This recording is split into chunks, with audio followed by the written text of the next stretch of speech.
Dans un bar perdu au cœur d'une petite ville, là où les moteurs grondent plus fort que les regrets, une femme venue pour la vérité va trouver l'amour, et un homme blessé par le passé va apprendre à aimer de nouveau. Voici l'histoire d'Alma et Logan. Une journaliste prête à tout pour son enquête. Un président de club de biker prêt à brûler pour ceux qu'il aime. Entre coups de feu, secrets et passion dévorante. Bienvenue dans Brûlure d'asphalte, une romance dangereuse, intense et follement addictive. Préparez-vous. Le bitume est chaud. Les cœurs aussi. Je m'appelle Logan Moretti. Mais ici, tout le monde m'appelle Wolf. Pas pour faire joli. Pas pour impressionner. Parce que j'ai appris à survivre en me battant les crocs dehors. Parce que dans ce monde, il vaut mieux m'avoir à ses côtés qu'en face de soi. Je suis pas le genre qu'on oublie facilement. Cheveux sombres, souvent en bataille à force de casque et de vent. Barbe taillée de près mais jamais parfaitement propre. Un regard d'acier, gris comme le ciel juste avant qu'il se déchire. Le genre de regard qui jauge, qui tranche, qui prévient. Un corps marqué, sculpté par les combats et les kilomètres de bitume. Les bras couverts de tatouages, chacun avec son histoire, ses morts, ses promesses. Et toujours cette veste en cuir noir. Usée. Patinée. Presque une armure. Le rugissement des moteurs est devenu mon champ de guerre. Le métal, l'huile, l'odeur de la poudre. Je les porte encore sur la peau, même après toutes ces années. J'ai servi. 8 ans dans les forces spéciales. Des missions qu'on n'écrit pas sur les dossiers officiels. Des ordres qu'on reçoit en silence et qu'on exécute sans poser de questions. J'ai vu des gamins mourir les yeux ouverts. J'ai vu des villages effacés d'un coup de vent. Et j'ai vu ce que devient un homme quand il n'a plus rien à perdre. Quand mon père est mort, j'ai repris les rênes du style Wolf. Pas par envie. Par devoir. Il avait fondé ce club comme un refuge pour les soldats cabossés, les âmes en rupture. Un abri de fortune pour ceux que la guerre avait recrachés. Aujourd'hui, c'est ma meute. Mon territoire. Mon équilibre fragile entre loyauté et violence. Ce soir-là, le ciel s'est teinté de rouille. Rouge sang. Comme là-bas. Je suis resté seul sur le parking, appuyé contre ma bécane.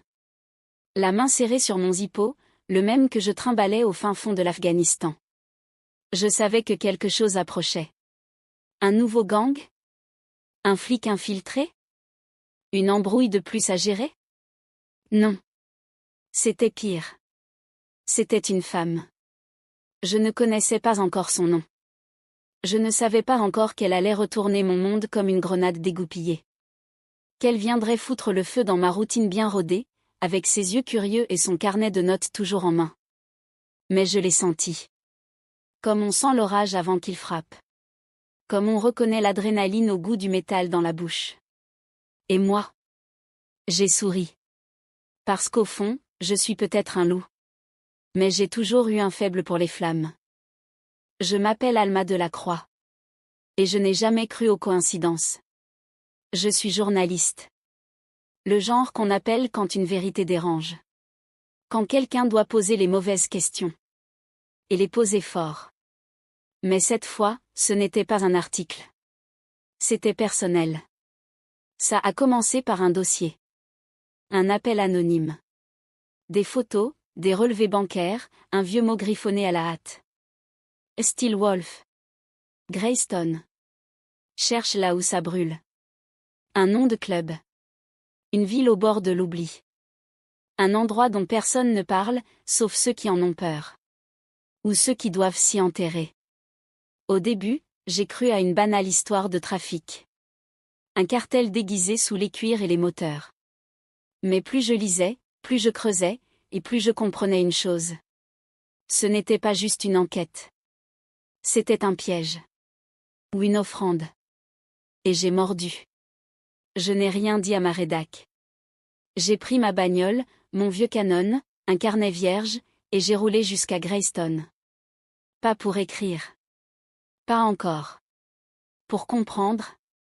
Comprendre ce qu'il y est ces hommes.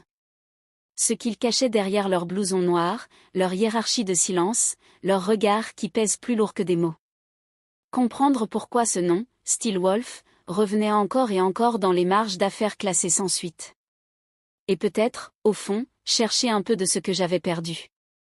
Quelque chose de brut. D'authentique. De dangereux. Parce qu'on ne devient pas journaliste d'investigation par hasard. On le devient quand on a quelque chose à prouver. Ou à fuir. Et moi, je fuyais un monde trop lisse, trop sûr, trop mensonger. Je fuyais une vie bien rangée qui m'avait crevé à petit feu.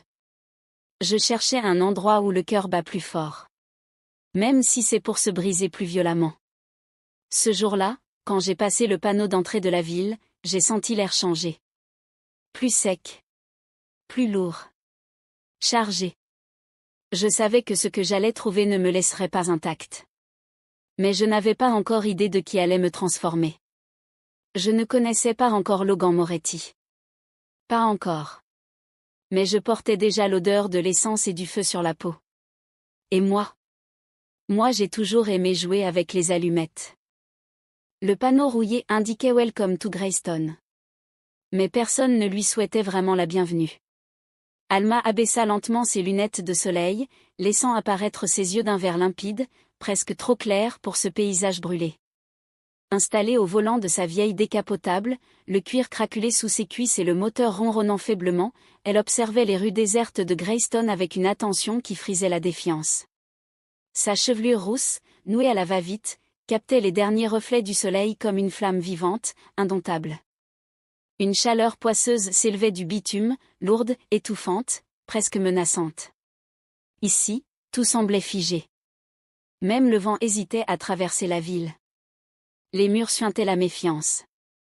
Les regards, quand il y en avait, ne traînaient jamais plus d'une seconde. Et elle?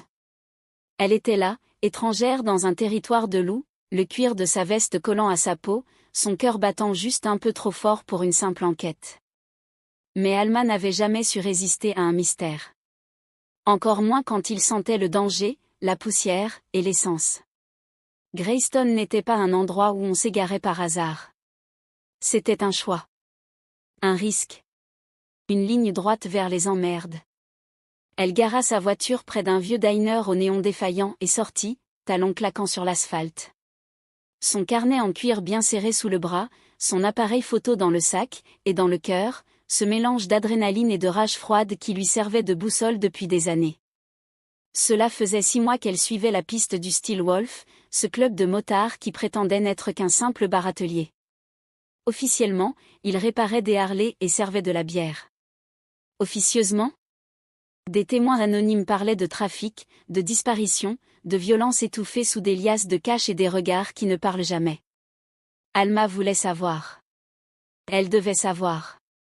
Pas seulement pour l'article. Pour elle.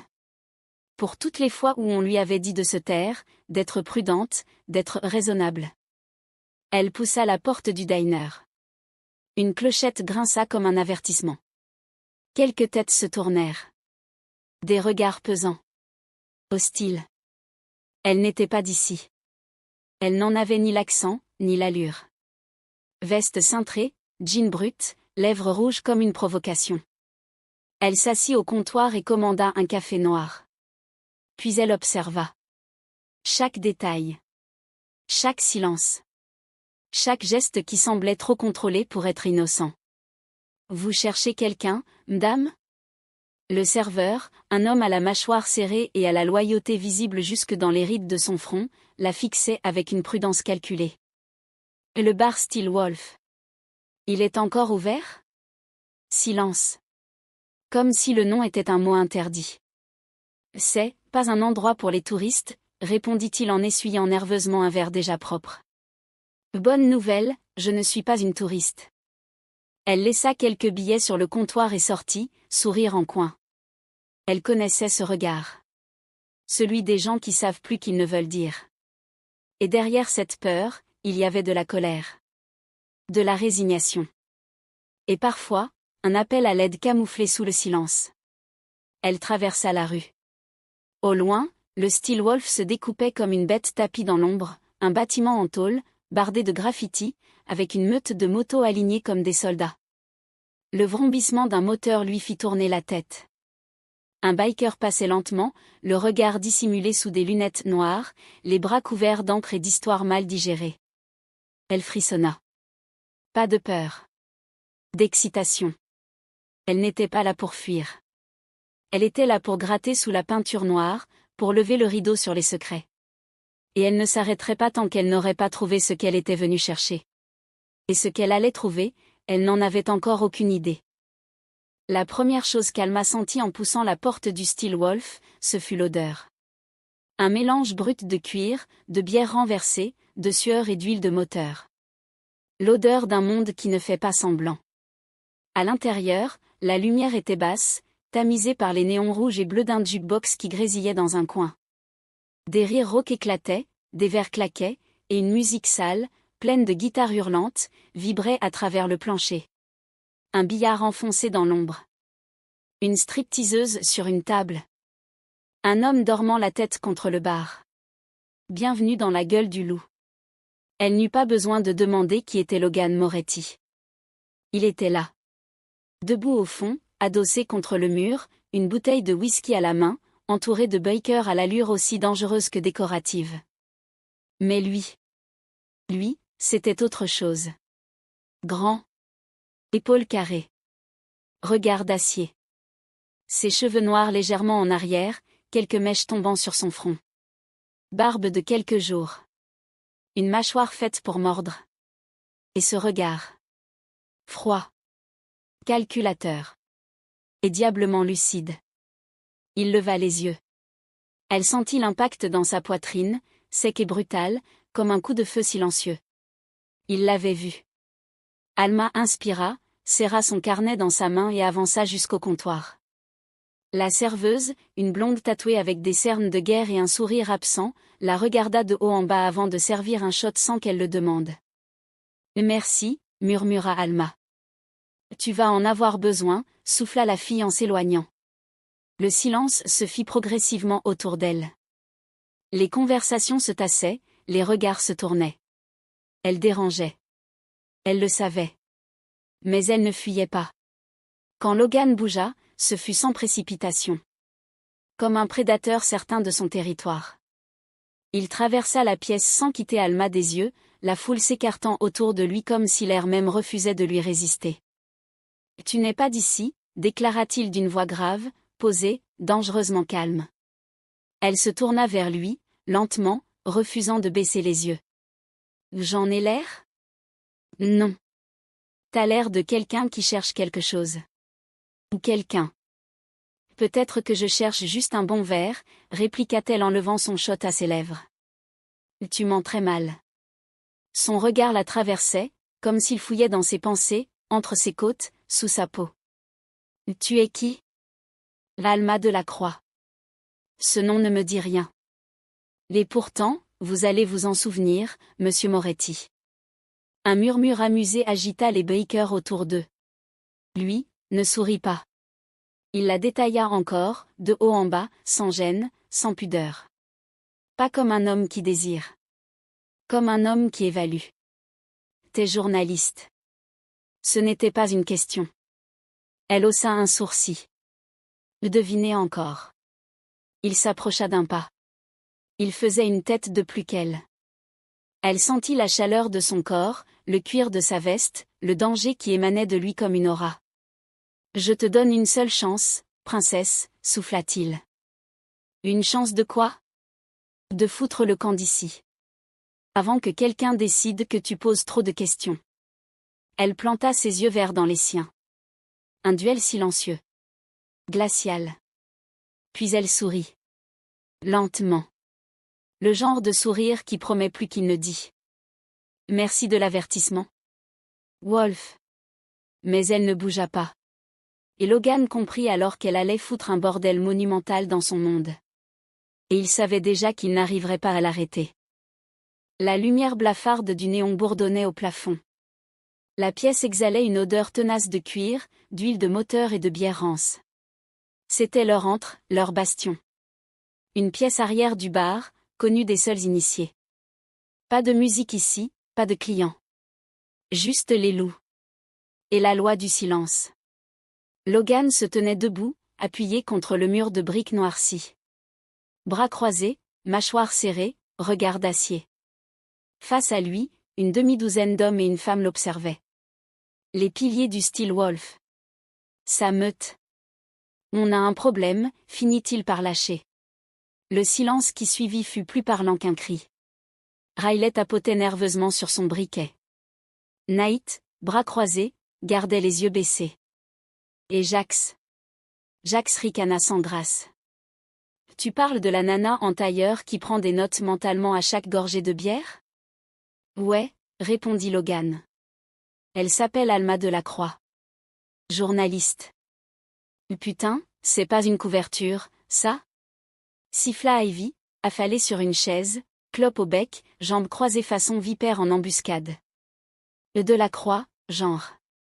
Elle a un nom à écrire des romans sur la mafia. Ce serait presque flatteur si elle n'était pas collée à nos bottes, murmura Riley. Elle a posé des questions à Lenny, au garage. Trop de questions. Et toi tu lui as dit quoi? Grogna Jax. Rien. Mais elle a le flair. Elle cherche un truc. Logan se redressa et parcourut la salle du regard. Je veux qu'on garde notre calme. Pour l'instant, elle n'a rien. Elle fouine, ouais. Mais ça pourrait se retourner contre elle. On sait tous comment ça finit quand quelqu'un touche à ce qu'on protège. Un silence lourd tomba. Jax serra les poings. Et si elle nous met à poil, Logan? Tu veux qu'on attende qu'elle publie une saloperie et que les flics débarquent? Je la surveille, dit-il, d'un ton ferme. Elle a un but, mais c'est pas le club qu'elle vise. Pas encore. Je veux comprendre ce qu'elle fout ici, avant de décider quoi que ce soit. Les sites est trop proches pour réfléchir clairement? Balança Ivy, les yeux plissés. Un frisson parcourut la salle. Riley cessa de jouer avec son briquet. Nate releva enfin la tête. Tu remets en question la parole du pré? Le ton était calme, mais tranchant. Ivy haussa les épaules, insolente. Je dis juste que les femmes qui débarquent ici avec des yeux curieux et un sourire en coin, ça finit rarement bien. Pour elles ou pour nous. Logan s'approcha de la table. Lentement. Il posa les deux mains à plat sur le bois, les veines tendues sous sa peau tatouée. Je suis pas aveugle. Je sais ce que je fais. Mais je vous le dis à tous, si elle devient une menace, je serai le premier à l'arrêter. Il se redressa. Le silence reprit, tendu, rugueux comme l'asphalte brûlé. Puis Nate hocha la tête, sobre. On te suit, Logan. Comme toujours. Un par un, les autres acquiescèrent, plus ou moins convaincus. Même Ivy détourna les yeux. Pour l'instant. Logan les regarda, un par un. Il savait ce que ce regard signifiait. La confiance n'était jamais acquise. Elle se méritait. À chaque goutte de sang. Et cette journaliste, cette Alma, venait de foutre un coup de pied dans un nid de loup. Logan était assis dans son bureau, les bottes croisées sur le coin de la table, une cigarette oubliée entre les doigts. La lumière rouge du néon filtrée par les stores donnait à la pièce un éclat sanglant. Tout chez lui respirait le contrôle. Le silence. La tension contenue.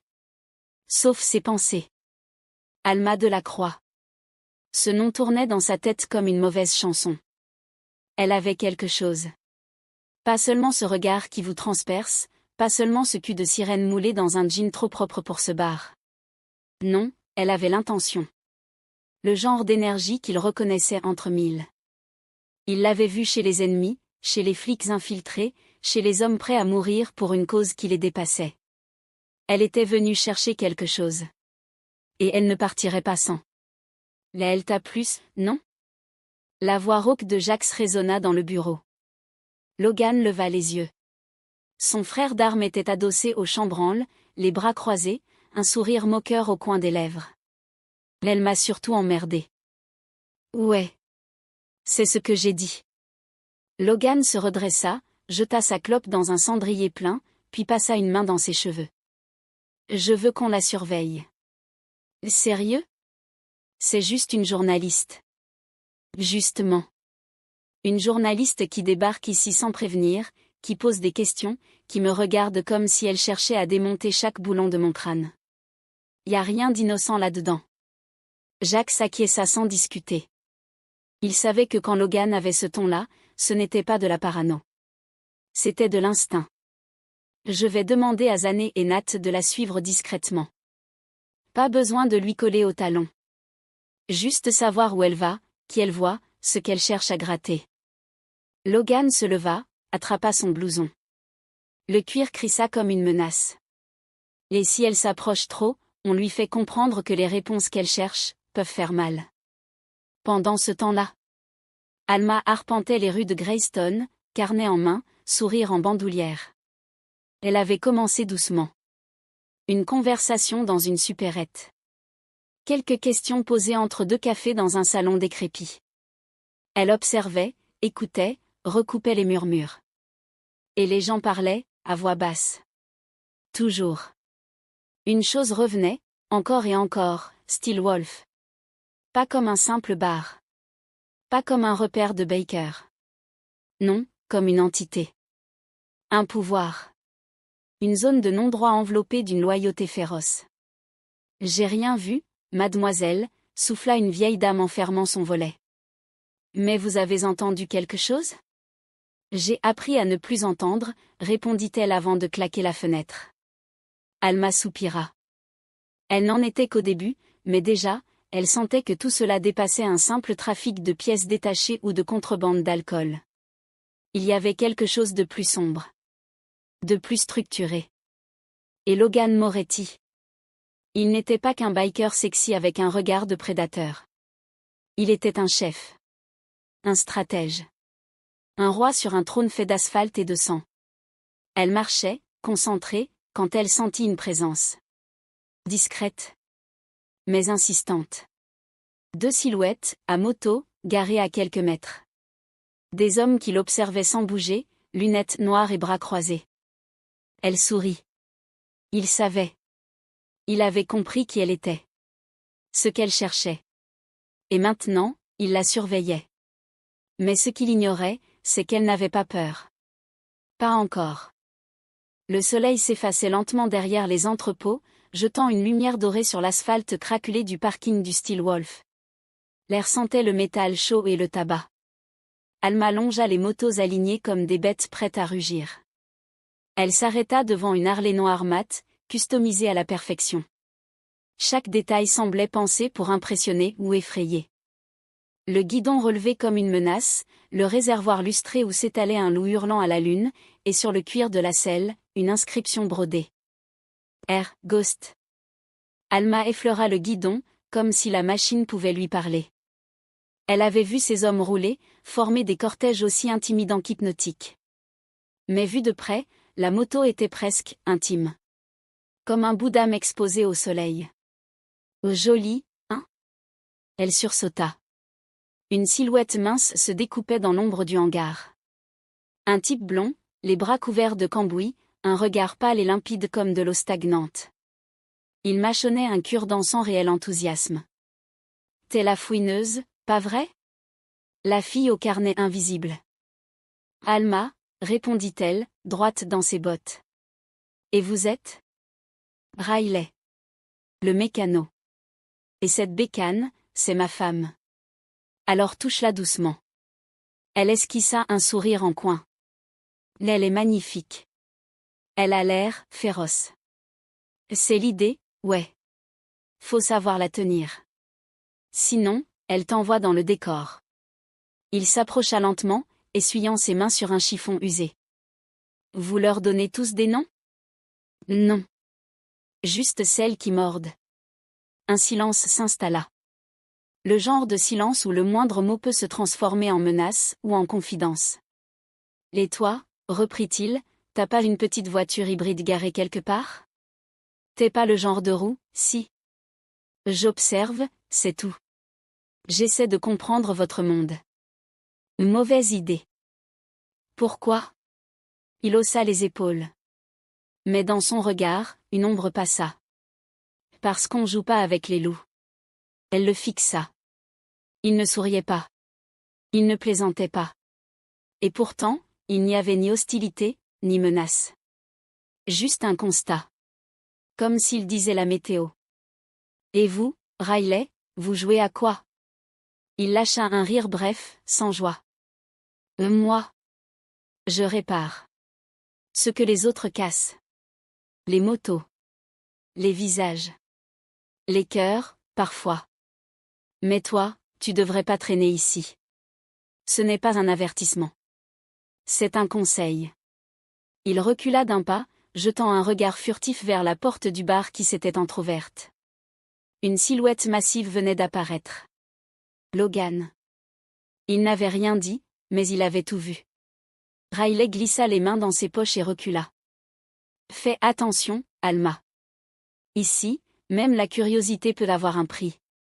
Puis il s'éloigna dans les ombres, laissant Alma seule face à la moto, le cœur battant un peu plus vite. Le jour s'était couché sur Greystone comme un couvercle poisseux. L'air était lourd, saturé de chaleur et de poussière, et la ville semblait retenir son souffle. Comme si elle savait que quelqu'un allait franchir une ligne qu'on ne franchit pas sans conséquence. Alma s'était glissée hors de sa chambre d'hôtel à la tombée de la nuit. Jean noir, basket souple, veste légère. Pas d'appareil photo ce soir-là. Trop voyant. Juste un carnet dans sa poche, et une petite lampe torche à lumière rouge, empruntée à un ancien amant. Elle connaissait l'heure. 23h42. C'était à ce moment-là que la musique du style Wolf diminuait. Que le bar fermait officiellement ses portes et que les vraies affaires commençaient. Elle s'était cachée dans une ruelle attenante, derrière un vieux conteneur rouillé, entre deux tas de palettes. De là, elle voyait l'arrière-cour du club. Une zone où personne ne traînait sans raison. Un lieu que même les habitués évitaient après minuit. 2 motos garées.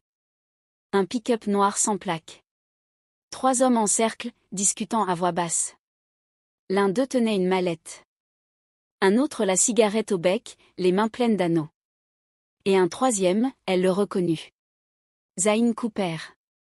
Le biker vu plus tôt. Regard de tueur, corps de gladiateur. Il parlait peu.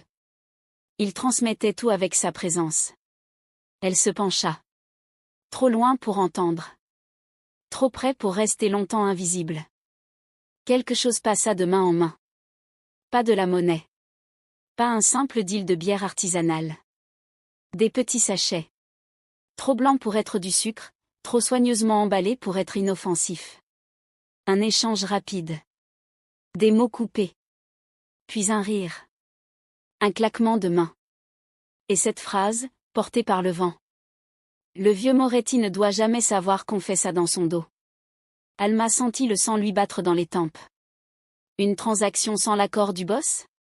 Elle ne comprenait pas encore toute la hiérarchie, mais une chose était claire, ce n'était pas une opération officielle du club. C'était off the books. Et potentiellement explosif. Elle recula lentement, le souffle court. Mais une planche humide sous son pied grinça. Et un cri. Une silhouette qui se retourne. Et puis, le chaos. Il y a quelqu'un. Ramène-toi, vite. Alma bondit hors de sa cachette. Courut. Serpenta entre les conteneurs, les vieux pneus, les flaques d'huile. Des pas derrière elle. Lourd. Rapide. Elle entendit le rugissement d'une moto qu'on démarre à la hâte. Une lumière surgit, balayant la ruelle. Elle tourna à angle droit, se cogna l'épaule contre un mur, ignora la douleur, continua. La grille du vieux dépôt était entr'ouverte. Elle s'y glissa, couverte de sueur et de crasse, et resta accroupie derrière une pile de caisses. Silence. Son cœur cognait si fort qu'elle crut qu'on pouvait l'entendre à des kilomètres. Un souffle. Une voix au loin. Bordel. Elle a filé. T'as vu son visage? Juste des cheveux roux. Une silhouette fine. On la retrouvera. Le boss doit pas savoir. Compris? Alma attendit. Longtemps. Jusqu'à ce que le calme revienne. Puis elle se redressa, le souffle court, le carnet trempé de sueur dans sa main. Elle y griffonna tout. Chaque détail. Chaque mot. Elle avait mis le doigt sur quelque chose de dangereux. Mais ce qu'elle ne savait pas encore, c'est qu'elle venait aussi de se faire des ennemis. Et que Logan, lui, n'allait pas tarder à la prendre. Alma ne dormait plus vraiment. Depuis cette nuit dans la ruelle, chaque bruit lui faisait tourner la tête, chaque ombre lui faisait resserrer les doigts sur son carnet. Elle n'avait parlé à personne. Elle ne savait même pas à qui elle pourrait parler.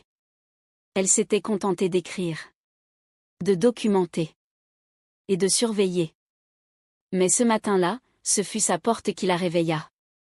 Pas un coup, pas un appel. Juste un bruissement.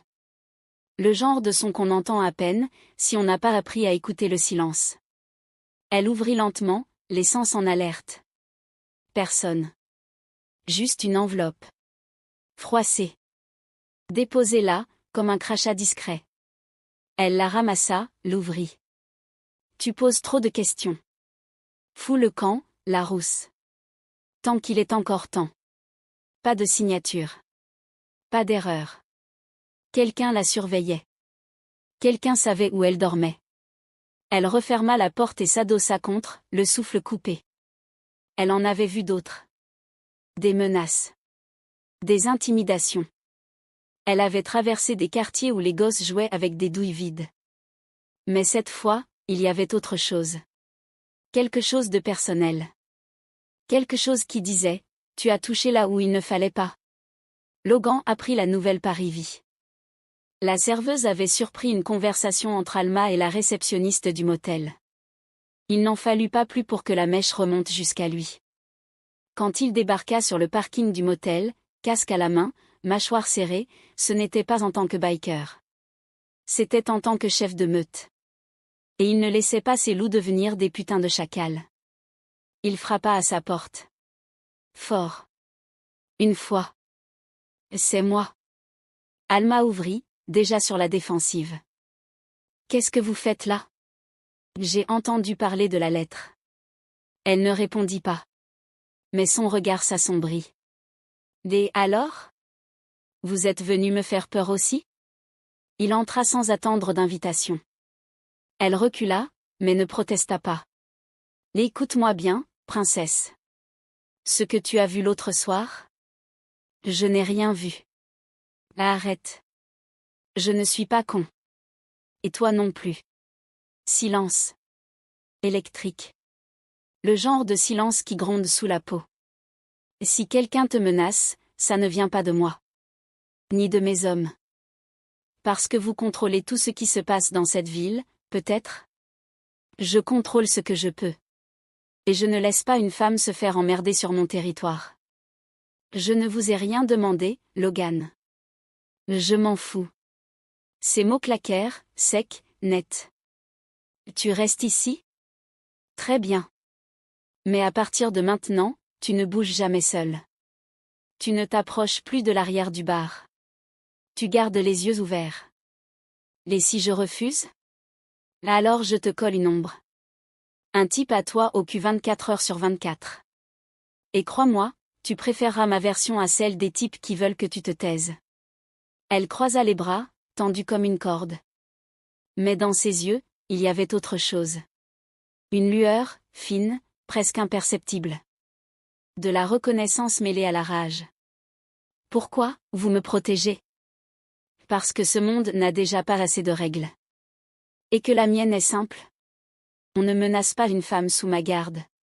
Même si elle m'emmerde. Un silence. Puis un souffle. Vous êtes plein de contradictions, Logan Moretti. Il la regarda. Longuement. Et toi, t'es beaucoup plus en danger que tu ne le crois. Puis il tourna les talons et sortit, laissant derrière lui l'odeur de cuir et de tabac froid. Et un cœur qui battait un peu trop vite pour quelqu'un censé ne rien ressentir. Le soleil s'était couché sur Greystone comme une gifle. Vif. Brusque. Sans prévenir. Alma avait passé la journée à enquêter, encore et toujours, malgré l'ombre qu'elle sentait derrière chaque pas. Quelqu'un la suivait. Elle le savait.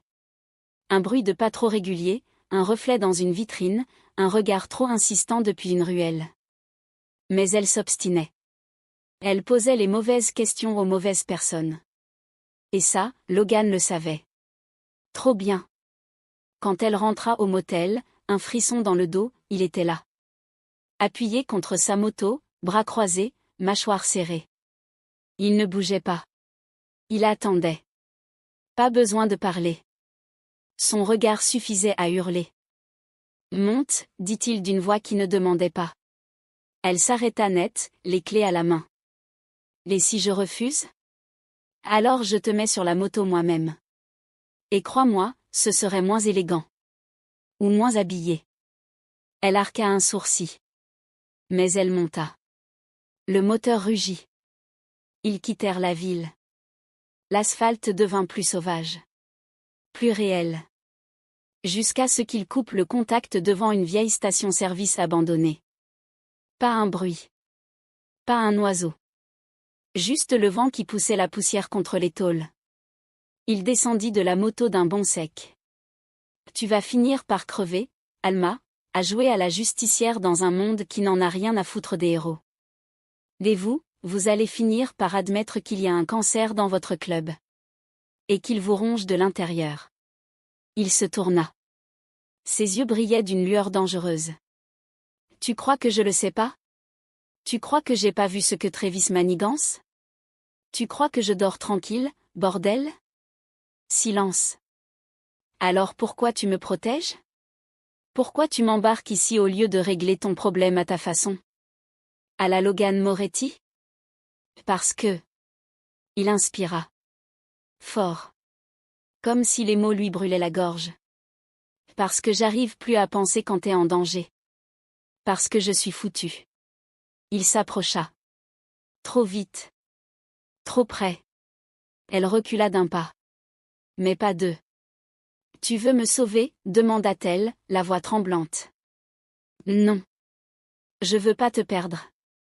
Ses mains agrippèrent sa nuque, brutale. Son souffle se mêla au sien. Et il l'embrassa. Pas doucement. Avec rage. Avec urgence. Avec tout ce qu'il n'avait jamais osé dire. Elle répondit sans réfléchir. Parce qu'il n'y avait plus rien à réfléchir. Son corps avait déjà choisi. Ils basculèrent contre le mur décrépit. Sa veste vola. Son t-shirt suivit. Leurs corps se cherchèrent avec une précision animale. Ses doigts glissèrent sous son jean. Les siens agrippèrent sa ceinture. Tout était fiévreux. Trop rapide. Trop nécessaire. Ils ne faisaient pas l'amour. Ils se retenaient de tomber. Dans l'odeur d'essence, entre les pompes rouillées, ils se dévorèrent. Les soupirs étouffèrent les cris. Le cuir froissa la peau. Le monde n'existait plus. Il n'y avait qu'eux.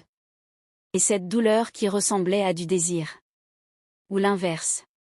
Alma se réveilla quelques heures plus tard, recroquevillée sur la banquette arrière d'un vieux pick-up oublié. Logan dormait à côté d'elle, assis, le zippo entre les doigts. Sa veste couvrait son corps nu. Sa chaleur l'enveloppait encore. Elle leva les yeux vers le ciel. Il faisait toujours nuit. Mais ce n'était plus la même. Quelque chose avait basculé. Elle ne savait plus ce qu'elle cherchait. Elle ne savait plus qui elle cherchait. Mais elle savait une chose. Elle ne pourrait plus jamais repartir indemne. L'aube s'infiltrait lentement dans les failles du monde. Un filet pâle, sale, presque gris, qui ne réchauffait rien mais révélait tout. Logan ouvrit les yeux. Pas brutalement. Pas comme dans ses cauchemars de guerre. Cette fois, c'était plus trouble. La première chose qu'il vit fut elle. Alma. Assoupie. Nue sous sa veste. Sa peau pâle contrastait avec le cuir sombre. Une mèche de cheveux collée à sa joue. Ses lèvres entr'ouvertes. Un souffle calme, presque innocent. Et ça le terrifiait plus que tout. Il détourna les yeux. Lentement. Se leva sans bruit. Et sortit une clope qu'il n'alluma pas. Ses doigts tournèrent machinalement le zippo entre ses paumes, comme une prière muette. Putain, Logan, dans quoi tu t'es embarqué? Il s'adossa contre le pick-up. Regarda le paysage. Rien à voir. Rien à dire. Juste cette foutue station-service fantôme, témoin de ce qu'il avait laissé éclater la nuit dernière. Un baiser. Une baise. Un besoin. Ou peut-être, un aveu qu'il refusait encore de formuler. Elle avait foutu le feu. Avec ses foutues questions. Avec ce regard qui perce les armures. Avec ce cœur qu'il sentait battre trop fort, même quand elle se taisait.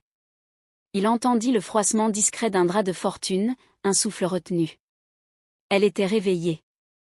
Il ne se retourna pas tout de suite. « Tu fumes pas ?» dit-elle d'une voix encore rauque de sommeil. « C'est pour pas oublier l'envie. »« Et moi ? Tu vas m'oublier aussi ?» Il ferma les yeux une seconde. Juste une. Puis il se retourna. Doucement. Elle s'était assise, la veste glissant sur son épaule.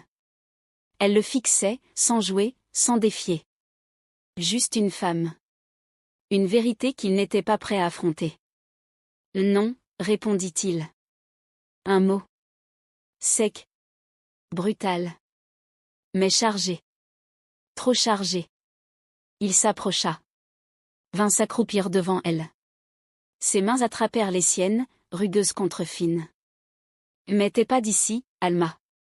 Et ce monde-là, il te fera jamais de cadeau. Et toi? Tu vas me chasser comme les autres? Non. Je vais faire ce que je fais toujours quand je tiens à quelqu'un. Je vais le protéger. Même si ça veut dire, te faire partir. Elle ne répondit pas. Le silence retomba. Mais cette fois, il n'était pas vide. Il était rempli d'un choix impossible. Dans le ciel, le jour s'étirait enfin. Mais entre eux, rien ne s'éclaircissait. Seulement deux âmes sur une frontière. Entre le feu et les cendres. Entre la vérité, et lui. Le moteur vibrait encore sous leurs jambes, écho brut d'une nuit trop courte et trop intense. Logan roula sans un mot, les yeux rivés sur la route désertée à l'aube. Alma, lovée contre son dos, le cuir de sa veste enroulé autour d'elle, sentait chaque battement de son cœur comme un tambour sous sa paume. Ni l'un ni l'autre ne parla jusqu'à ce qu'ils atteignent un vieux motel en bordure de route. Un de ces endroits fatigués par la vie, avec des néons qui clignotent à moitié et des draps à fleurs fanées. Mais pour eux, ce matin-là, c'était presque du luxe. À peine la porte refermée, ils se débarrassèrent de leurs vêtements encore humides de sueur et de poussière. Sous la douche, ce fut un autre silence, pas froid, pas gêné. Juste, dense. Leur corps s'était déjà trouvé. Là, c'était autre chose. Une redécouverte. Un prolongement. Et quand ils retombèrent sur le lit, la passion revint. Moins rageuse, plus maîtrisée. Leurs souffles s'accordèrent dans une danse moins brutale, plus brûlante. Un besoin, oui, mais aussi un choix. Et puis, le calme. Alma, nue, s'allongea sur le côté. Une jambe couverte d'un drap rêche. Ses cheveux mouillés épars sur l'oreiller. Logan, torse nu, assis au bord du lit, fixait le sol comme s'il y cherchait un fragment de paix. Elle tendit la main, effleurant une longue cicatrice dans son dos. Ancienne. Blême. Comme une blessure qu'on n'a jamais refermée. Celle-là, elle vient d'où? Il ne répondit pas tout de suite. Se leva, attrapa une bouteille d'eau tiède sur la table, en but une gorgée, puis revint, s'asseyant à ses côtés. Tu vois ce tatouage, dit-il, en désignant son flanc. Un loup noir hurlant à une lune brisée, encerclé de flammes. Oui. Le symbole du club. Ce n'est pas un symbole. C'est un cri. Un deuil. Une promesse. Ses doigts passèrent sur l'encre comme on caresse un nom sur une tombe. Le Mika. C'était son nom. Mon frère, de route. Il était tout ce que je n'étais pas, impulsif, insouciant, flamboyant. Et il m'a sauvé la vie. Il montra son abdomen, une autre cicatrice plus rugueuse. Celle-là, je l'ai prise pendant qu'il prenait une balle dans la gorge. Il est mort sans un mot. Juste mes bras pour l'accompagner. Le silence s'épaissit. J'ai hurlé, cette nuit-là. Et depuis, chaque membre que j'accepte dans le club, je me demande, est-ce que Mika l'aurait accepté? Est-ce qu'il mérite le hurlement? Le hurlement? Répéta Alma. Un sourire triste étira ses lèvres. Quand tu passes de prospect à frère, tu hurles. À la lune. Torse nu, tatoué, les yeux ouverts. C'est pas un jeu. C'est une putain d'allégeance. Elle se redressa, s'adossant contre la tête de lit, observant cet homme qu'elle croyait connaître. Et toi? Tu hurles encore, Logan? Il releva les yeux. Lentement. Tous les soirs, Alma. Mais certaines nuits, j'aimerais que quelqu'un m'entende. Elle ne répondit pas. Pas avec des mots. Elle se glissa vers lui, s'empara de sa main, posa ses lèvres sur ses doigts abîmés par la vie. Et ce matin-là, elle ne sortit pas son carnet. Parce que parfois, ce n'est pas la vérité qu'on cherche. Mais quelqu'un capable d'entendre les hurlements comptait.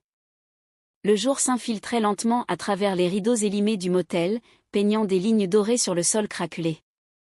Alma n'avait pas bougé depuis de longues minutes. Elle était encore levée contre Logan, sa main posée sur son torse comme un serment silencieux. Il dormait. Pour de vrai, cette fois. Son souffle était régulier, ses traits moins fermés. Un homme désarmé, sans cuir ni colère. Juste Logan. Celui qu'il avait été, peut-être, avant la guerre. Avant les morts. Avant la meute. Elle se leva sans bruit, enfila sa chemise froissée et sortit fumer une cigarette dans l'allée vide. L'air du matin avait ce goût métallique qui trahit les nuits trop pleines. Son cœur cognait encore. De fatigue. De confusion. Elle avait cédé. Mais pas seulement à la chair. Elle avait cédé à quelque chose de plus grand. Une faille dans ses principes. Un appel ancien, presque tribal, de cette loyauté qui n'a rien à voir avec l'éthique. Et maintenant, elle doutait. Elle repensa à son carnet, à ses notes, à toutes les heures passées à assembler le puzzle. Ce que Logan lui avait dit sur Micah, sur le serment, sur le hurlement. C'était plus qu'un folklore. C'était une religion. Une mémoire. Une douleur transformée en ordre moral. Et elle, Alma, venait d'entrer dans leur sanctuaire avec des allumettes. Elle écrasa sa cigarette, revint à l'intérieur. Logan s'éveillait lentement, cligna des yeux. « Tu t'es levé tôt » murmura-t-il. « J'ai pas vraiment dormi » répondit-elle en s'asseyant au bord du lit. Il la regarda un instant. Puis se redressa, tendit la main pour caresser son dos nu. « T'as peur de regretter » Elle hésita. Puis. « J'ai peur de comprendre que je suis allée trop loin. » Pas dans le lit. Dans ta vie. Il haussa légèrement les épaules, à la fois résigné et doux. « Tu crois que t'as une place dans ce bordel, Alma ?» Elle le fixa. « Je crois que je suis en train d'en chercher une. » Il ne répondit pas. Pas besoin. Son regard suffisait. Un peu plus tard, ils quittèrent le motel, toujours sur la moto, le silence battant contre le vent. Il la déposa devant son hôtel sans un mot de trop, avec juste ce regard-là, lourd de non-dit. Elle monta, ouvrit la porte de sa chambre. Et vit son carnet. Posé sur le bureau. Ouvert. Prêt à hurler tout ce qu'elle avait noté. Le jour s'était levé trop vite, et Alma avait l'impression qu'il lui criait à la figure tout ce qu'elle venait de trahir. Elle n'avait pas dormi depuis cette nuit. Pas vraiment. Comment le pourrait-elle, avec la sensation du corps de Logan encore imprimée dans le sien, et celle de son propre carnet posé sur le bureau de la chambre d'hôtel, rempli de notes, compromettantes. Elle l'avait feuilleté, 100 fois. Elle y avait inscrit chaque détail, chaque nom, chaque comportement étrange. Et plus elle relisait, plus un nom revenait, comme une lame fine plantée dans le cœur du club. Travis. Un vétéran du club. Loyal, en apparence. Toujours là, en retrait. Trop discret. Mais les infos recoupées, les rendez-vous observés à distance, les propos entendus entre deux bières, tout pointait vers lui. C'était lui. Celui qui dealait dans le dos de Logan. Celui qui voulait renverser l'ordre du club, détourner les règles, faire tomber le chef pour s'asseoir à sa place. Un frisson la parcourut. Elle tenait une bombe. Elle pourrait tout balancer. La nuit avait le goût du fer. Au fond du bar, les verres tintaient, les rires montaient, mais Travis n'écoutait plus rien depuis des semaines. Assis seul, dans l'ombre d'un coin mal éclairé, il triturait sa bague en acier, un tic nerveux qui revenait toujours quand il se sentait trop proche du bord. Son regard était fixé sur Riley, accoudée au comptoir avec cette petite fouineuse d'Alma. Elle portait ce sourire mi-curieux, mi-provocateur qui lui donnait l'air de n'avoir peur de rien. Mais Travis, lui, voyait clair. Elle creusait.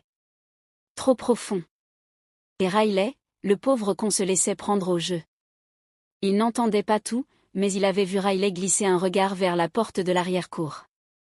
Là où personne ne devait traîner. Là où Logan faisait ses affaires quand il voulait que ça reste discret. Travis vida son verre d'un trait. Puis il sortit. Pas par la grande porte. Par la ruelle, derrière. Celle que personne ne surveillait, parce que tout le monde avait confiance. Il marcha vite, capuche rabattue, jusqu'à sa moto garée sous un lampadaire cassé. Là, planqué dans un vieux sac de cuir, il avait son deuxième téléphone. Celui que personne ne connaissait. Celui qu'il avait promis de ne jamais rallumer. Mais ce soir, il le fit. Un seul numéro. Pas de nom. Juste 3 initiales qui s'affichaient sur l'écran. C'est Monsieur D. Il hésita. L'espace d'un battement. Puis appuya. Ouais, répondit une voix rauque à l'autre bout. Elle a vu quelque chose. Elle fouille dans la mauvaise direction. Riley parle trop. Et Logan commence à flairer un truc. Silence. Puis. T'assures que la journaliste est en train de tomber sur le deal? Pas encore. Mais elle est proche. Trop proche. Parfait. Ne fais rien. Laisse-la s'approcher. Assez pour qu'elle ait l'air coupable. On fera d'une pierre 2 coups. Et Logan? Il tombera avec elle. Travis raccrocha. Rangea le téléphone. Et cette fois, ce n'était pas sa bague qu'il tournait entre ses doigts, mais un briquet en forme de balle, offert jadis par Logan lui-même. Il l'alluma. Le referma. Encore. Et encore. Parce que la loyauté, ici, se mesurait à l'aune du feu. Et Travis était prêt à brûler tout le putain de club, si ça pouvait enfin le libérer. Le Steel Wolf vibrait ce soir-là comme un cœur prêt à éclater. La musique cognait dans les murs, les rires étaient plus bruyants que d'habitude, les verres s'entrechoquaient sans retenue. Une sorte d'euphorie nerveuse. Alma était là, assise au comptoir, entre Ivy et Riley, un verre à la main mais les doigts crispés. Son carnet restait rangé. Pour une fois. Depuis qu'elle était entrée dans la vie de Logan, la meute l'observait. Mais ce soir, quelque chose avait changé. Riley lui avait offert un clin d'œil complice. Nat lui avait lancé un « tu tiens bon, princesse » en lui tapant l'épaule. Même Jax, pourtant peu bavard, lui avait filé une clope sans broncher. Elle faisait partie du décor maintenant. Pas tout à fait une sœur, mais pas une ennemie non plus. Pas pour tout le monde, du moins. Travis la surveillait depuis l'autre bout de la pièce. Les bras croisés. Les mâchoires serrées. Et cette tension-là, Alma la sentait jusque dans sa nuque. Elena s'approcha, un verre de whisky à la main. Profite, murmura-t-elle en s'appuyant contre le bar. La soirée va dégénérer. Tu le sens aussi, demanda Alma. Elena hocha la tête. Logan est tendu. Il sait que quelque chose se trame. Et moi, je sais que t'as un choix à faire. Quel choix? Elena la fixa, sans cligner des yeux. Soit tu continues à gratter, à chercher ta vérité avec ton putain de carnet, soit tu restes à ses côtés. Mais tu ne pourras pas faire les deux. Pas avec ce qui arrive. Elle s'éloigna, laissant Alma avec un goût amer dans la bouche. C'est à ce moment-là que le premier coup de feu retentit. Puis un autre. Les vitres du bar explosèrent.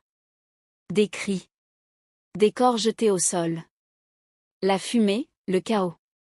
Et au milieu de tout ça, Alma se retrouva plaquée derrière le bar par Ivy. « T'as une arme ?» cria la brune. « Juste un stylo. »« Super. Reste planqué, journal intime. » Mais Alma leva les yeux, juste à temps pour voir la porte voler en éclats. Derrière la fumée, Travis. Armé, furieux. Entouré de types aux cuirs anonymes. Des renégats gueulant comme un traître qu'on aurait trop nourri. Logan est à moi. Hurla-t-il. Ramenez-le-moi, vivant ou pas. Le club explosa en défense. Les bikers fidèles sortirent les armes. Ivy sauta sur le comptoir pour tirer en couverture. Nat hurlait des ordres.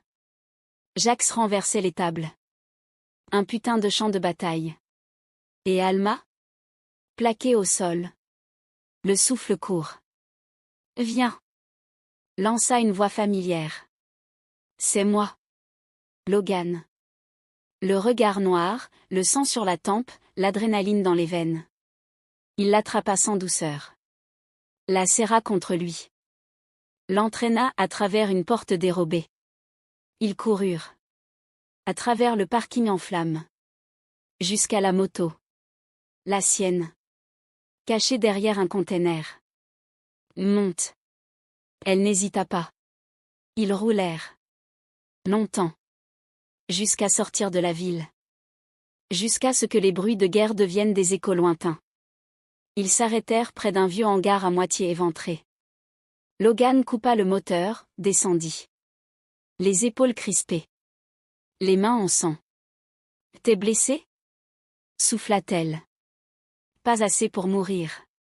Juste assez pour en vouloir à tout le monde. Elle descendit à son tour. Les jambes tremblantes. Il enleva sa veste, la lui posa sur les épaules. Mais ça. T'as froid. Et toi, t'as failli crever, Logan. Il haussa les épaules, essuyant le sang sur sa tempe avec le revers de sa manche. Bienvenue au club. Elle rit. Un rire nerveux, ridicule. Mais il lui échappa. Elle le regarda. Il la regarda. Et elle sut. Ce n'était pas la guerre entre deux gangs qui l'effrayait. C'était le choix qu'elle devait faire maintenant. Entre son cœur et sa vérité. Entre Logan et le reste du monde. Elle fit un pas. Puis un autre. Et elle l'embrassa. Pas pour fuir. Pas pour mentir. Pour rester. Ils s'enlacèrent dans la poussière du hangar, comme deux âmes cramées au bord du précipice. Et cette nuit-là, au milieu des ruines, elle choisit son camp. Même si ça voulait dire trahir le reste. La pluie avait commencé à tomber. Pas une pluie violente, non. Une pluie fine, sourde, presque respectueuse. Comme si le ciel lui-même n'osait pas troubler ce moment. Logan avait conduit Alma jusqu'à une vieille cabane planquée dans les collines, hors des radars, hors du monde. Personne n'y venait jamais. Personne, sauf lui. Elle s'était installée près du feu de cheminée qu'il venait d'allumer, enveloppée dans une couverture trop rêche pour être confortable, mais suffisamment chaude pour qu'elle sente à nouveau ses doigts. Lui était resté debout, adossé à la porte, les bras croisés, le regard perdu dans les flammes. Un long silence les avait enveloppés. Un silence chargé. Attentif. Puis il parla. Tu veux savoir pourquoi je suis devenu le boss? Pourquoi je porte ce putain de blouson comme un fardeau? Elle leva les yeux. Ne dis rien. L'écouta. Mon père, Marco Moretti, a fondé le Steel Wolf quand il est revenu du Vietnam. Un club pour les types comme lui. Les gars qu'on a utilisés, puis jetés.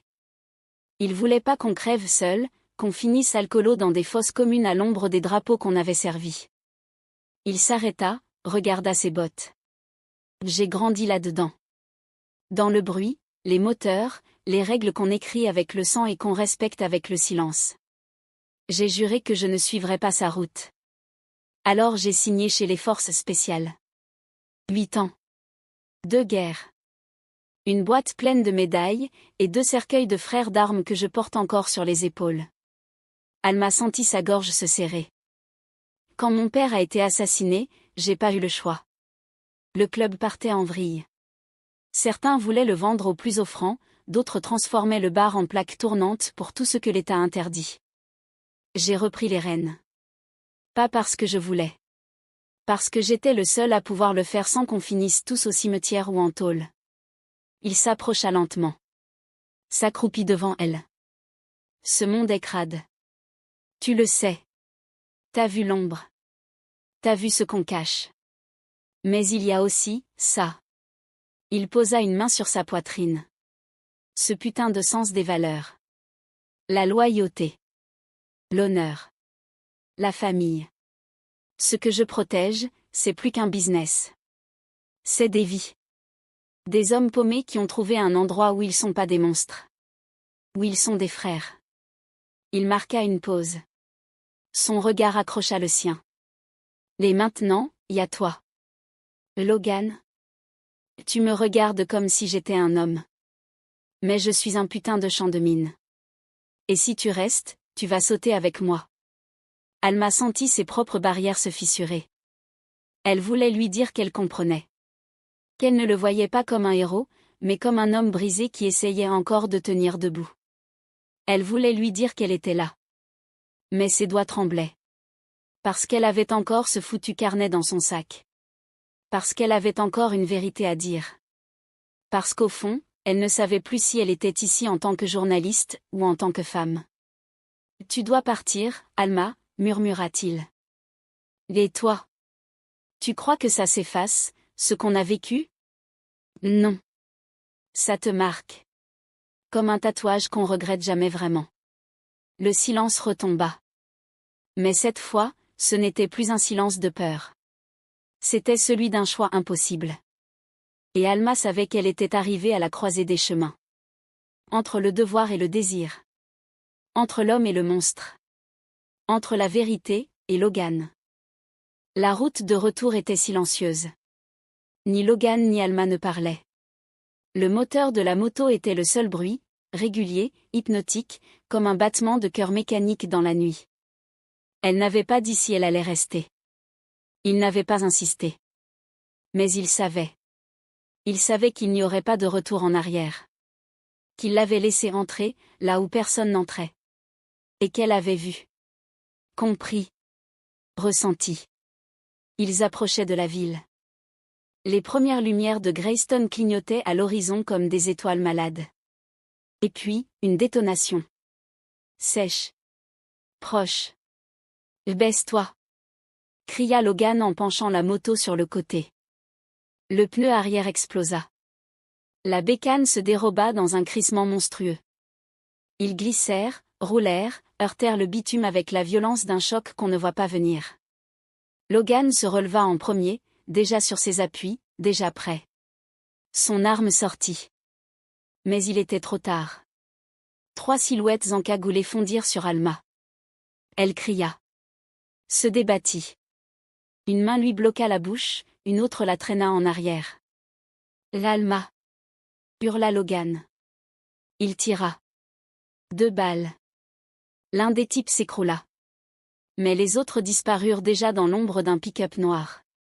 Le moteur rugit, les pneus hurlèrent, et le véhicule s'évanouit dans la nuit comme un fantôme de métal. Logan resta là. Haletant. Poings serrés. Un filet de sang coulant de son arcade. Il venait de perdre plus qu'une femme. Il venait de perdre la seule chose qui le tenait encore debout. L'appel arriva 30 minutes plus tard. Il était assis sur une caisse, dans un garage désaffecté, du sang sur les mains, les nerfs à vif. Jax, Zane, Ivy, tous étaient là, prêts à partir en guerre. Mais il n'avait pas encore donné l'ordre. Puis son téléphone vibra. Une voix déformée. Menaçante. Un rire étouffé. Salut, Wolf. Elle est entre de bonnes mains. Pour l'instant. Travis. T'es pas si con, finalement. Qu'est-ce que tu veux? Que tu comprennes que c'est fini. Le club. Toi. Le trône. Si tu lui fais du mal, je te démonte jusqu'au dernier os. Tu viendras. Seul. Demain, 2 heures du matin. À l'ancienne usine de traitement. Si tu veux la revoir entière. Puis le silence. Un silence noir. Total. Logan resta figé. Le téléphone encore à l'oreille. Jax s'approcha. Qu'est-ce qu'on fait? Rien. Vous ne bougez pas. Logan. C'est moi qu'il veut. Pas vous. Pas elle. Et si c'est un piège? C'en est un. Il se leva. Lentement. Comme un condamné qui connaît déjà la fin de son histoire. Mais dans ses yeux, il y avait autre chose. Une flamme. Sauvage. Dévastatrice. Amoureuse. Je vais y aller, dit-il. Tu vas y aller pour elle? Logan hocha la tête. Ouais. Pour elle. Pour ce qu'elle représente. Pour ce que je n'ai jamais cru mériter. Il attrapa sa veste, sa lame, son arme. Et dans le miroir fêlé du garage, il vit son reflet. Le leader. Le soldat. L'homme. Mais aussi, l'amant. Et il se jura, cette nuit-là, de ramener Alma. Ou de mourir en ayant essayé. Le silence dans l'entrepôt avait une texture. Épais. Moite. Inquiétant. Alma ouvrit les yeux lentement, sa tête cognant comme si elle avait bu toute une bouteille d'essence. Ses poignets étaient attachés dans son dos. Une corde râpeuse. Pas très pro, mais suffisante. Le sol était sale. Humide. Elle sentait une odeur de rouille, de sueur, et de vieux cuir moisi. Une lumière blafarde clignotait au plafond. Une goutte tombait quelque part. Ploc. Ploc. Ploc. À chaque goutte, un souvenir. Une question. Qu'est-ce que je fous là? Elle aurait pu être à Paris, à gratter un article sur une fusion bancaire. Elle aurait pu accepter ce poste de chroniqueuse politique dans ce journal chic, feutré, propre. Mais non. Elle avait choisi ça. Les motards. Le danger. La crasse. Le rugissement des moteurs comme une promesse de vérité brute. Pourquoi? Pourquoi ce besoin de fouiller les marges? Pourquoi les Steelwolf? Un flash, sa sœur. Morte à 20 ans, dans un deal qui a mal tourné. Une balle. 2 versions officielles. 0 justice. Et ce type, dans le rapport de police, un certain Travis X. Disparu. Jamais inculpé.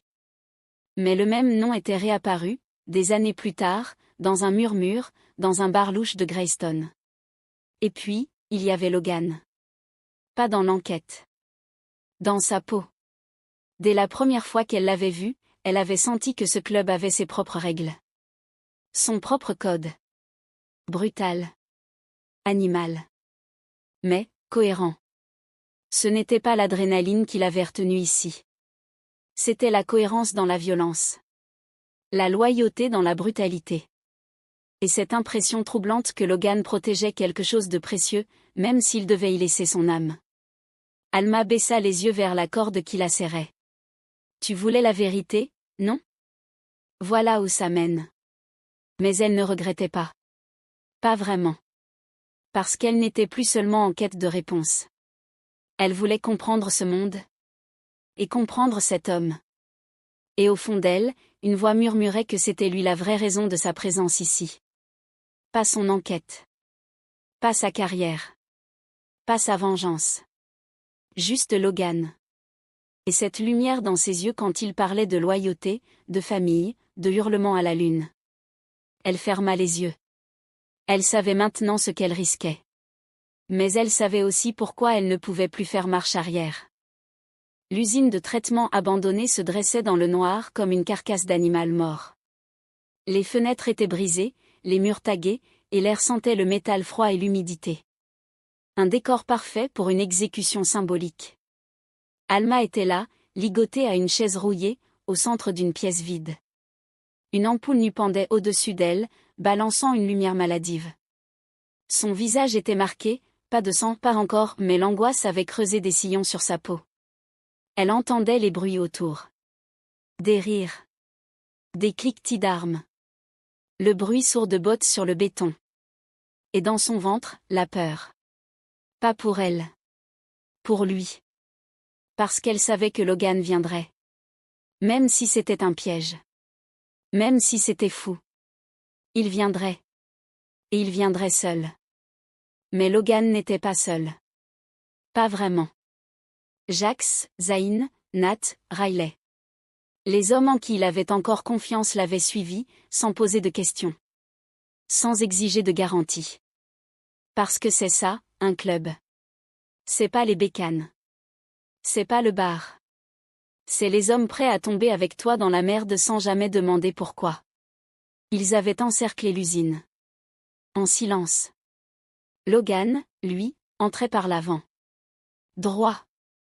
Lent. Comme une promesse. Travis l'attendait. Assis sur une caisse. Sourire carnassier, arme en main. Je savais que tu viendrais comme un bon petit toutou. Je suis venu récupérer ce qui m'appartient. Là, elle t'appartient, hein? C'est ce qu'elles te font croire, ces garces à carnet? Non, répondit Logan. Elle m'a jamais appartenu. C'est moi qui me suis offert. Et là, il tira. La balle fusa, rapide, nette, atteignant un des hommes de Travis au bras. Ce fut le déclencheur. L'enfer se déchaîna. Tir. Cri. Impact. Poussière. Dans le chaos, Logan fonça vers Alma, abattant un assaillant d'un coup de crosse, désarmant un autre d'un mouvement sec et brutal. Son couteau trouva une gorge. Son épaule prit une balle. Mais il ne ralentit pas. Quand il atteignit Alma, ses mains tremblaient, pas de douleur, mais de rage. Il coupa ses liens d'un geste sec. « Tu vas bien? Tu es en sang. J'ai connu pire. Allez, on se tire d'ici. » Ils coururent. Il la protégeait de son corps, encaissant, grognant, hurlant des ordres à ses hommes. Mais à quelques mètres de la sortie, il s'écroula. Une seconde balle. Dans le flanc. La troisième? Peut-être. Il ne savait plus. Alma se jeta à genoux près de lui, les larmes brouillant sa vue. Logan. Logan, reste avec moi, putain. Il tenta un sourire. Un rictus. C'est rien, juste un petit coup de couteau de la vie. Tu vas t'en sortir. Tu m'entends? Je vais pas te laisser crever ici. T'as fini par choisir ton camp, alors? Elle hocha la tête, les doigts plaqués sur sa blessure. Ouais. Mon camp, c'est toi. Il ferma les yeux une seconde. Une seule. Comme si cette phrase venait de tout racheter. Jax arriva à temps. Avec les autres. Ils l'emmenèrent. Et Alma resta près de lui, serrant sa main, lui parlant sans s'arrêter, refusant de le lâcher. Parce qu'à cet instant, elle avait compris. Elle n'était plus juste une journaliste. Elle n'était plus une intruse. Elle faisait partie de la meute. Le jour n'était pas encore levé, mais dans la pièce baignée de néons blafards, le temps avait cessé de couler. Logan reposait sur un lit de fortune dans la pièce arrière du QG. Il avait refusé l'hôpital dès que ses yeux s'étaient entr'ouverts. Trop risqué. Trop surveillé. Et surtout, trop loin des siens. Alma était restée là, assise sur une chaise métallique depuis des heures, à observer ce monde qu'elle croyait avoir compris. Mais elle ne l'avait que frôlé. Riley arriva le premier. Silencieux, une tasse de café dans une main, un plaid dans l'autre. Il déposa les deux sans un mot, vérifia la perf bricolée, tapota l'épaule de Logan comme un frère le ferait, et repartit. Un geste. Un regard. Aucune parole inutile. Puis Jax prit le relais. Il s'adossa au mur, bras croisés, à moitié endormi debout. Il sortit son zippo, le fit claquer 3 fois, puis rangea sa clope sans l'allumer. Il déteste l'odeur quand il dort, lâcha-t-il à Alma, comme une confidence jetée au hasard. Elle le remercia d'un sourire. Il haussa un sourcil, l'œil noir de fatigue. T'as pas compris encore, hein? Ici, on ne saigne pas pour les inconnus. S'il a pris cette balle, c'est pas juste parce que t'es canon. C'est parce qu'il t'a vu. Réellement vu. Et crois-moi, c'est plus rare qu'une putain d'éclipse. Avant qu'elle ne puisse répondre, la porte grinça. Ivy entra. Pas maquillée, les cheveux en vrac, la veste du club trop grande pour elle. Elle s'approcha du lit. S'accroupit. Effleura la main de Logan. Tu fais chier, Lou. T'as promis que tu nous laisserais pas seuls, souffla-t-elle. Elle resta un long moment ainsi. Puis elle tourna la tête vers Alma. Le regard était direct, coupant comme une lame fine. T'as beau être là, t'es pas des nôtres. Alma ne répondit pas tout de suite. Mais elle soutint son regard. Je le sais. Et je demande rien.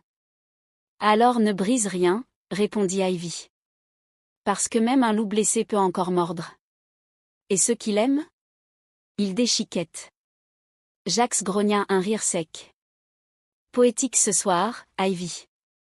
T'as pondu ça dans ton journal intime? Ferme-la, Jax. Ils rirent, un peu. Puis Ivy se redressa. Avant de sortir, elle lança un dernier regard à Alma. Il est à toi, pour l'instant. Mais n'oublie pas, c'est nous qui l'avons recousu toutes les fois où il s'est effondré. Quand la porte se referma, Alma sentit l'impact bien plus fort qu'un claquement de bois. C'était un avertissement. Un serment. Et peut-être, une ouverture, minuscule, mais réelle. Elle se tourna vers Logan. Sa respiration était irrégulière. Il dormait toujours. Mais même inconscient, il tenait toujours sa main. L'odeur des désinfectants et des draps trop blancs agressait ses sens. Alma n'aimait pas les hôpitaux. Elle n'aimait pas cette lumière crue qui révélait trop. Ni ces machines qui bipaient en rythme, comme si elles décidaient à la place des gens s'ils avaient encore le droit de vivre. Logan était là. Vivant. Mais à peine. 2 balles. Une opération d'urgence improvisée dans une clinique de fortune. Puis, devant l'hémorragie et la panique, l'évidence s'était imposée, il fallait l'amener à l'hôpital, officiel ou pas. Il n'y survivrait pas sans. Tu te rends compte de ce que tu fais? Avait grondé Owen, l'un des lieutenants du club. S'ils reconnaissent Logan, on est foutu. Alors priez pour qu'il soit trop occupé à le sauver pour fouiller son dossier, avait répondu Alma en serrant les dents. Elle n'avait laissé à personne le choix. Logan pissait le sang, et elle refusait de le voir crever sur un canapé crasseux, entre 2 bières et des cris de rage. Maintenant, il dormait. Ou il dérivait quelque part entre la douleur et le néant. Elle était restée là, à ses côtés, toute la nuit. Les mains jointes autour des siennes, le souffle suspendu à chaque bourdonnement d'appareil. Mais la guerre ne faisait que commencer. Derrière la vitre, 2 membres du club tournaient en rond comme des chiens nerveux. Elena, l'infirmière qui servait aussi d'ange gardien officieux au Steel Wolf, l'attendait dans le couloir, bras croisés. Tu vas devoir choisir, Alma, dit-elle d'un ton calme, mais ferme. Tu fais partie du club maintenant, que tu le veuilles ou non. Et si tu restes, tu ne peux plus être les deux. La fille avec un carnet, et celle qui tient sa main. C'est pas si simple. Si. C'est même la seule chose qu'il est. Alma sentit son estomac se nouer. Parce qu'Elena avait raison. Le monde avait changé depuis cette nuit. Elle n'était plus une observatrice. Elle était une pièce sur l'échiquier. Quand Elena repartit, elle retourna s'asseoir au bord du lit. Logan bougea à peine, mais ses paupières frémirent. Elle lui prit la main, comme pour lui dire qu'elle était encore là. Mais elle savait que dehors, ça bouillonnait. Que le club se posait des questions. Que certains dont Owen ne lui faisaient pas confiance. Qu'il n'avait accepté sa présence que parce qu'elle tenait Logan en vie. Et parce qu'il l'avait choisi. Son sac était posé à ses pieds. Son carnet dedans. Rempli. D'informations. D'indices. De preuves. Et son téléphone avait vibré. Un message. De son rédacteur en chef. Alors, on tient le scoop du siècle ou pas? Elle ferma les yeux. L'image du bar en flammes. Des cris. Des balles. Logan, blessé. Le chaos. Et au milieu de tout ça, elle. Elle se leva, fit quelques pas. Les néons bourdonnaient au plafond. Greyston semblait si loin, et en même temps si proche, derrière la vitre sale de cette chambre. Elle sentit quelque chose la tirer en arrière. La voix de Logan. T'as une sale gueule, murmura-t-il, la gorge rauque. Elle se retourna d'un bloc. Toi t'as failli crever, abruti. Alors épargne-moi tes critiques. Un sourire faible étira ses lèvres. Alma s'approcha, l'embrassa sur le front. Tu vas t'en sortir. Ouais, paraît que je suis trop con pour mourir. Ils échangèrent un regard.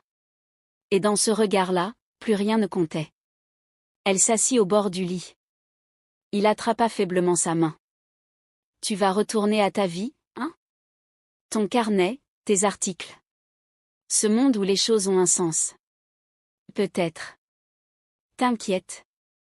Je te retiens pas. Je suis pas le mec qui demande aux gens de rester. Elle le regarda. Longtemps. Puis attrapa son sac, en sortit le carnet. Le feuilleta.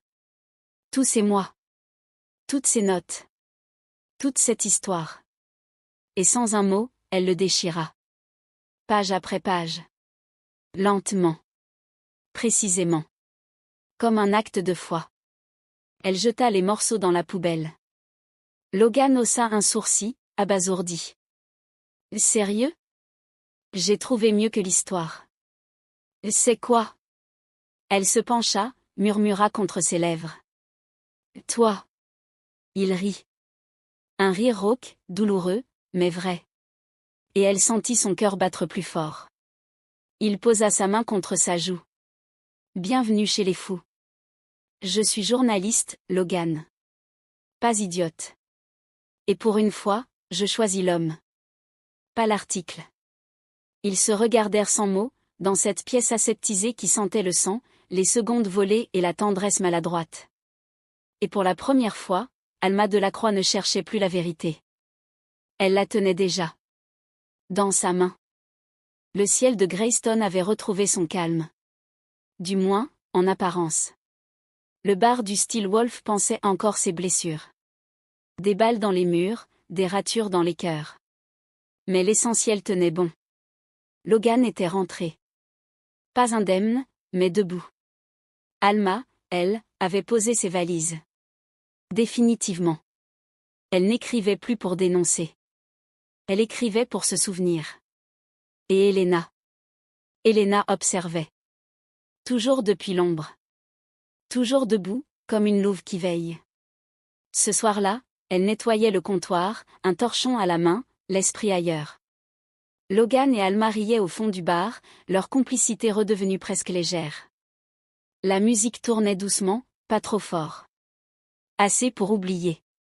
Pas assez pour se perdre. Et puis, il entra. Un inconnu. Grand. Une gueule fatiguée, une barbe de 3 jours, des tatouages discrets, comme s'il voulait qu'on ne les remarque pas trop. Il demanda juste un café. Noir. Pas d'alcool. Helena le servit sans un mot. Mais leurs regards se croisèrent. Et quelque chose, dans les yeux de cet homme, la frappa de plein fouet. Une douleur familière. Une solitude bruyante. Une ombre bien trop lourde pour un simple client de passage. Il s'installa dans un coin. Sortit un vieux carnet. Gribouilla quelques lignes. Puis, presque machinalement, son doigt tapota la table. Un rythme. Une habitude. Helena plissa les yeux. C'était un rythme qu'elle connaissait. Celui d'un homme qui avait vécu sur scène. Avant la chute. Elle s'approcha. « T'es nouveau en ville ?» demanda-t-elle. Il releva les yeux, un demi-sourire fatigué aux lèvres. « On peut dire ça. Je cherchais juste un peu de silence. »« Tu t'appelles comment ?» Il hésita. Une demi-seconde. Puis il répondit, en détournant à peine les yeux. « Noah. Juste Noah. » Elle hocha la tête. Loin d'être dupe. Ici, le silence est rare. Mais on a du bon café. Et de quoi recommencer. Il la fixa un instant, comme si ces mots venaient de loin. Puis il murmura, presque pour lui-même. Alors peut-être que je suis au bon endroit. Et c'est ainsi que l'histoire d'Alma et Logan s'écrit, non pas dans l'encre d'un carnet, mais dans le feu de leur lien. 2 âmes cabossées, 2 mondes opposés, un amour qui n'avait rien d'évident, mais tout de nécessaire. Et pendant que le club pense ses plaies, un nouvel inconnu pousse la porte du Steelwolf. Il s'appelle Noah. Enfin, c'est ce qu'il dit. Mais ça, c'est une autre histoire. Merci d'avoir écouté Brûlure d'asphalte, une création originale de votre chaîne 100% Love Stories. Rendez-vous vendredi à 20 h pour découvrir le tome 2 de la saga Steelwolf. Entre deux feux, une romance sombre et vibrante avec Elena Moretti, et un mystérieux inconnu au passé brisé, venu chercher l'oubli dans un bar qu'il n'aurait jamais dû franchir.